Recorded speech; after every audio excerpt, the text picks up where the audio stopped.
Hello, good morning. Welcome to the BBMRI-ELSI webinar, completing the ethics self-assessment for H2020 proposals. This is an introduction. So my colleague Jasjote Grewal our ELSI service officer, will present this webinar. Thank you, Jas. Great, thank you so much, Viri. So welcome everyone, thank you for joining us. I'd briefly like to introduce both the webinar and also the series that we're actually launching at the moment. We've been working very closely with the ethics and research integrity sector at DG Research and Innovation at the European Commission. And the idea is that the webinar series that it will focus on, as you can tell, completing the ethics self-assessment for Horizon 2020 proposals. And I'm sure that you will already be aware, but completing the ethics self-assessment is actually compulsory when you submit your proposals. So it is important. And with the series, we would like to essentially provide practical guidance and input when it comes to completing the ethics component of these proposals.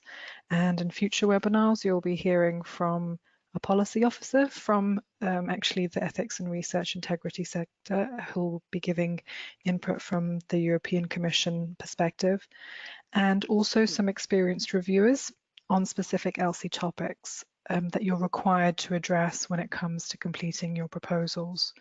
So today I'm just going to be giving very much an introduction, and I'll give you a brief overview of what we're covering today.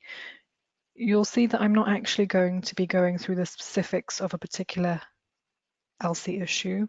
Today is more about introducing what the ethics self-assessment is and what it comprises of, how to perhaps go about completing the ethics section, resources that you can turn to, and also what we can do here at BBMRI-ERIC and how we can help. So I'm just going to start by giving an overview of the ethics self-assessment. So you're seeing two screenshots here. Again, you'll most likely be familiar with these.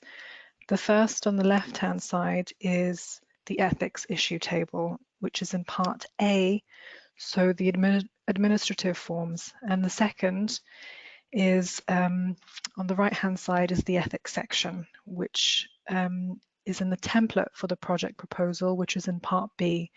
And both of these actually need to be completed when you're submitting your final proposal. And when it comes to completing the ethics self-assessment, whilst you're in the preparation phase of the proposal, I would say broadly there are the three things that you need to be doing. The first one, as I mentioned, is the ethics issue table, and this is where you're identifying all potential ethical issues that may or are likely to come up within your research proposal. And as I mentioned before, that's in part A. And the second thing that you should be ensuring is to make sure that the proposal itself, the project itself, is properly equipped to handle all of these ethical aspects that may be arising. And this is then something that should be incorporated into the main body of the proposal itself. So it's not simply about doing a tick box exercise in the table, but also ensuring that the project has, for example, the proper governance structures and mechanisms in place so it can handle any arising ethical issues. And lastly, which again I've mentioned before, is then you have the ethics section. So where anything has been ticked yes in the table, part A, then in part B, which is the ethics section, this is where you will be explaining and providing more information as to how that particular issue is going to be handled. So just to show you the table once more in more detail and exactly what it comprises of. Right, again, screenshots. You'll see on the left-hand side, there are essentially 11 ethics issues that are listed in this table, and for each of these 11 issues, you have specific questions, and again, you can see that in the table template itself on the right-hand side. And what you're essentially required to do for Part A is very simple. It's a yay or nay exercise, and if it is a yes and that particular ethical issue is relevant, you should be stating the page number or numbers. And this is also where I would like to mention that the reviewers are extremely experienced and they really won't miss a beat. So if there is something that should have been ticked and it hasn't been, they will actually flag it. So it's very important that applicants, when they're completing the proposal, that they're doing their homework themselves and they're identifying all relevant issues. And of course, if anything has been ticked yes, you need to expand more fully in the ethics section. And you're going to be providing more information here. So when it comes to completing the ethics self-assessment, there are a few things that I'd like to mention, which may seem rather obvious actually, but they actually do get overlooked an awful lot. And these are timing and getting the right expertise on board. Time and time again, what we're actually seeing from our side is that ethics is something that nobody wants to deal with, and it's always one of the last issues to be addressed.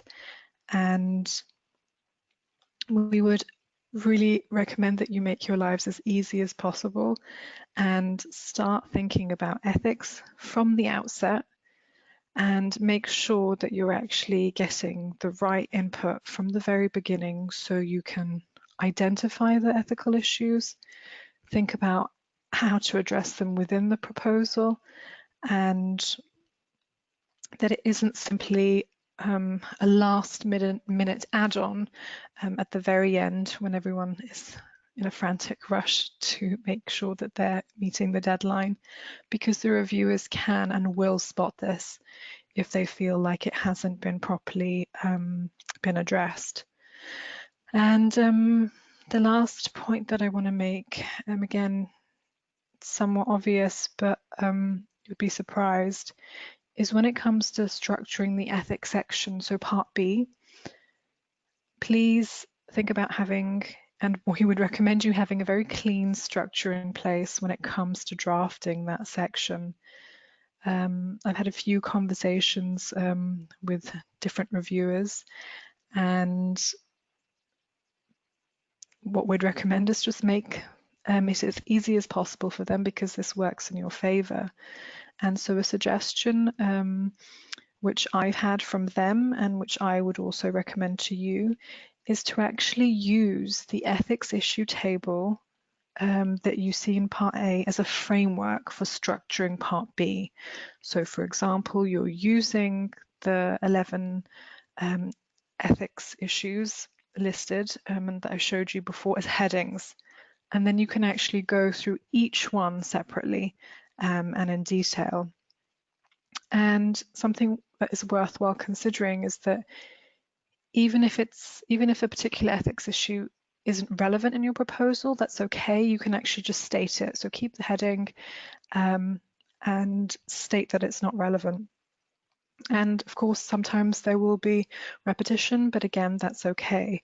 I've seen a number of ethics sections where within a particular subsection, different ethical issues are being mixed. And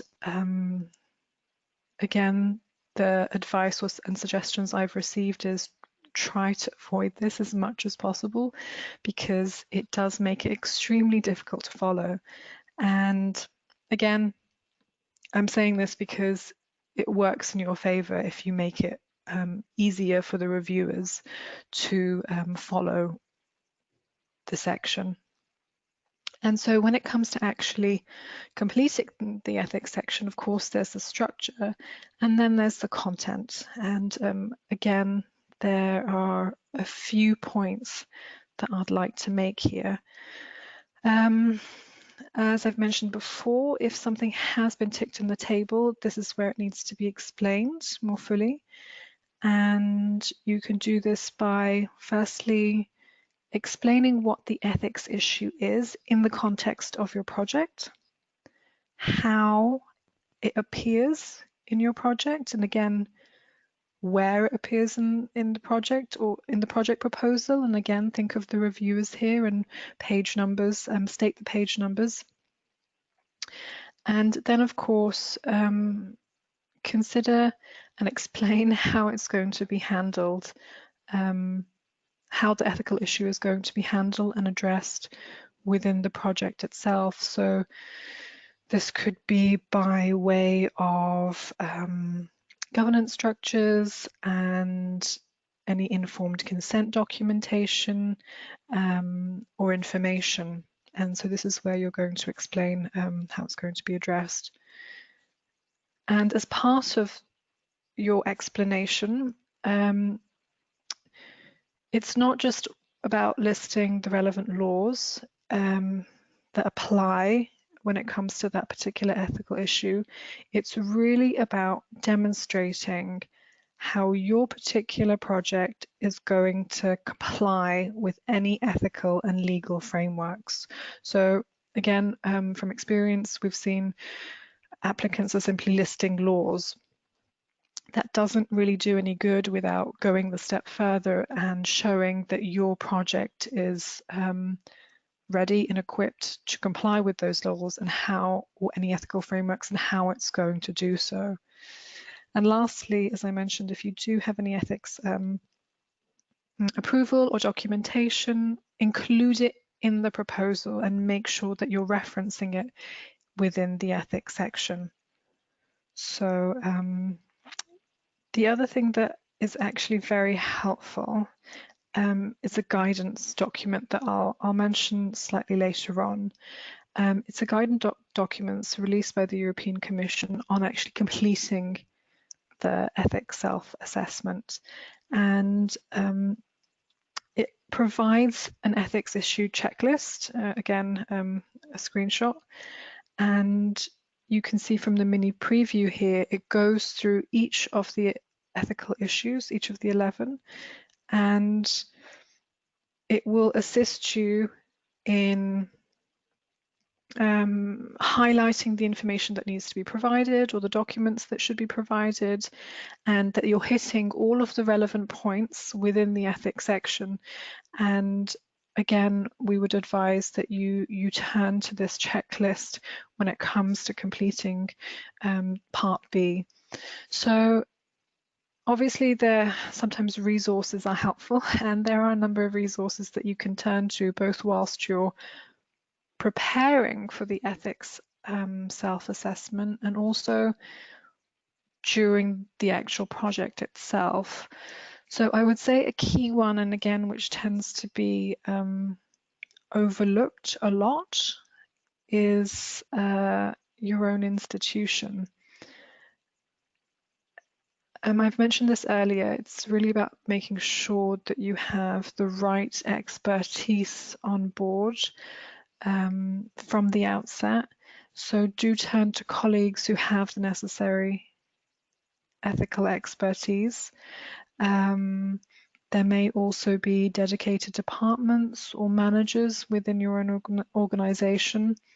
Look to hospital or just simply research ethics committees, ethical advisors, and even data protection officers within your institution, because they are going to be equipped to assist you when it comes to providing support from an ethical and legal perspective that's relevant for your project. So do turn to them first, and it might require some hunting, but it is extremely helpful. And as I mentioned before, I've listed the document here, the guidance document. It's called Horizon 2020 Program Guidance, how to complete your ethics self-assessment. And it actually mentions the points that I'm making on this slide, as well as the checklist that was provided, or that you saw in the previous slide as well. And that's extremely helpful and one of the most helpful resources that you can turn to. And the last thing I would mention when it comes to resources is think about the resources that you can turn to whilst the project is running. And here, an ethical advisor or an advisory board would be helpful. And their sole purpose would essentially be to assist you with ethical issues in the project and during the course of the project itself. And they can also help with putting the right structures or policies into place so that you're ready to deal with any ethical issues as and when they arise within your project. And this is particularly useful if you already know that your project is going to be ridden or not with some more complex ethics issues. For example, the involvement of minors from developing countries. I mean, that's clear that that's going to have some issues there, but even if it's not that extreme, an ethics advisor or board is always extremely helpful.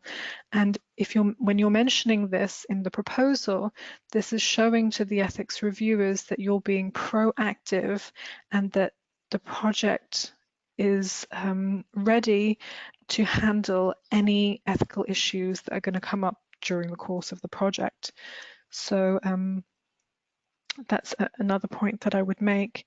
And then there's, of course, another resource that you can turn to is us. So we have a few services on offer. I'm going to mention three and focus mainly on one of them.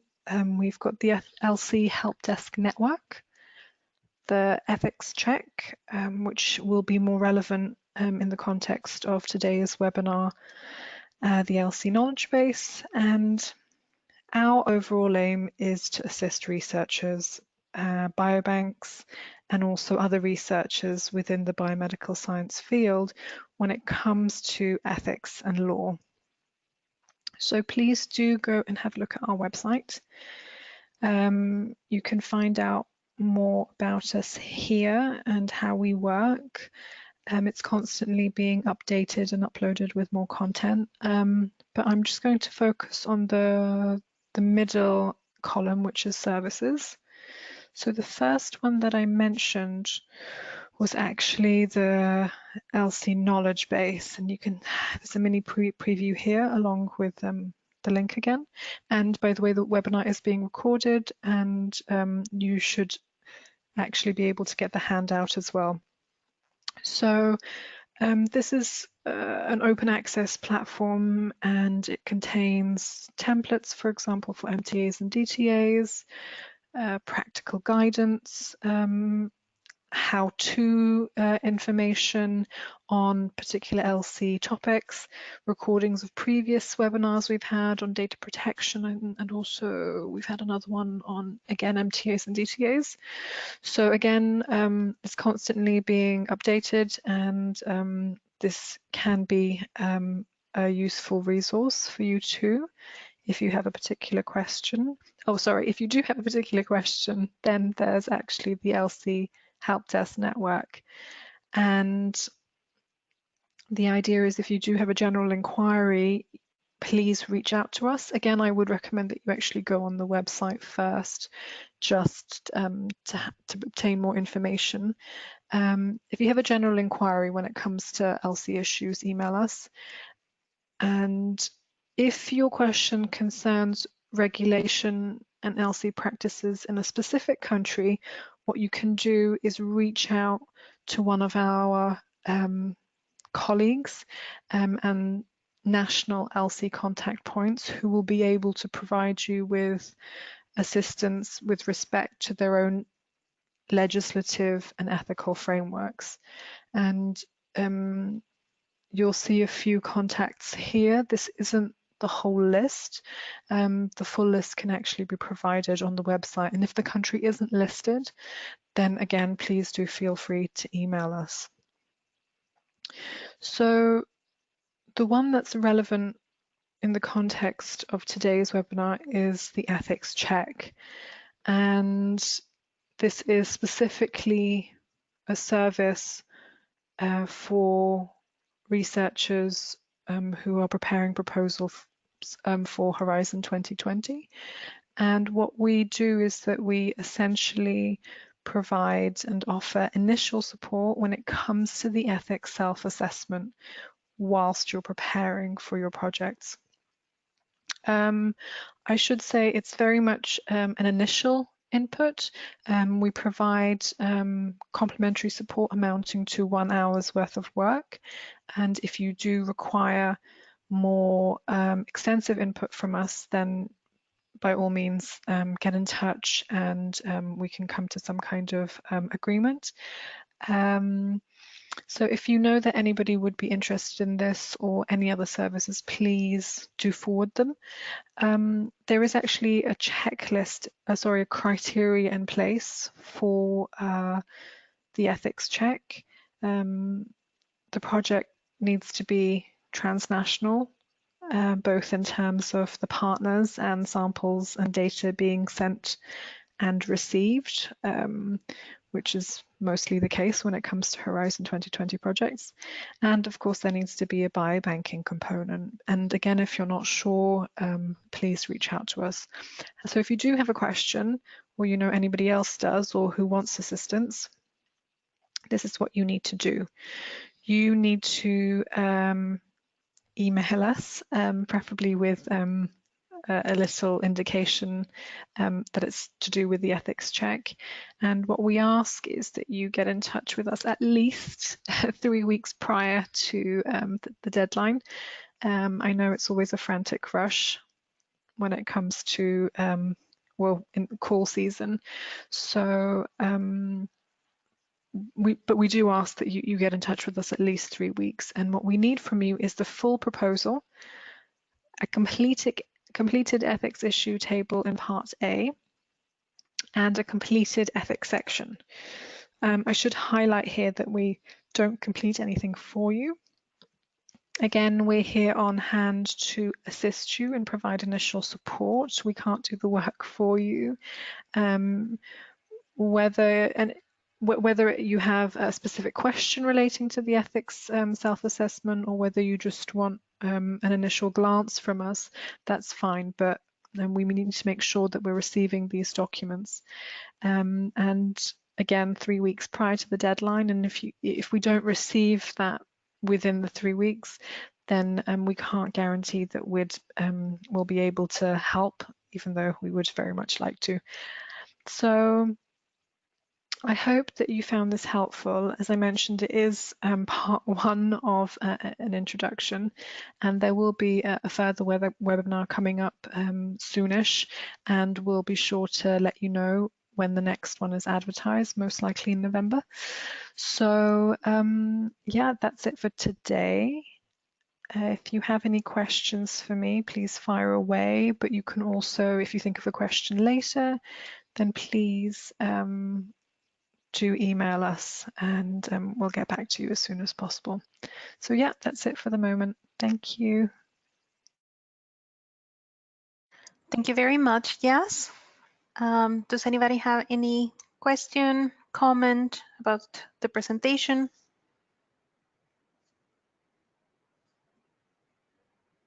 Nobody. Well, if you think about something later, you can email us.